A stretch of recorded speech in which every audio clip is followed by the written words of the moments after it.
અંકલેશ્વર તાલુકા વહીવટીતંત્ર દ્વારા ગેરકાયદેસર રેતીનું પરિવહન કરતા તત્વો સામે લાલ આંખ કરવામાં આવી છે. અંકલેશ્વર મામલતદાર રાજન વસાવા અને તેમની ટીમે વાલિયા ચોકડીથી પાનોલી વચ્ચેના રાષ્ટ્રીય ધોરીમાર્ગ નંબર 48 પર ઓચિંતું ચેકિંગ હાથ ધર્યું હતું.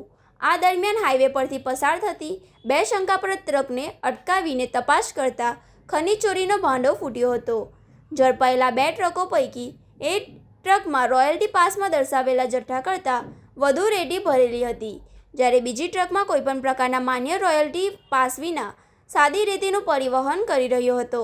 તંત્રએ તાત્કાલિક ધોરણે બંને ટ્રકોનો કબજો લઈને સીઝ કરવાની તજવીજ હાથ ધરી હતી. ખનીજ ચોરી અને ગેરકાયદેસર પરિવહન બદલ આજે અંદાજે 70 લાખનો મુદ્દોમાલ જપ્ત કરી કાયદેસરની કાર્યવાહી શરૂ કરાઈ છે.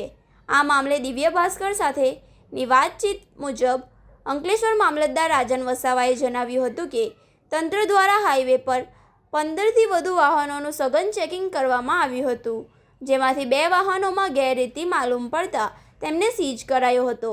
ખનીજ ચોરી કરનારાઓ સામે આગામી સમયમાં પણ તંત્ર દ્વારા આ જ પ્રકારનું ડ્રાઈવ અને કડક ચેકિંગ સતત ચાલુ રાખવામાં આવશે.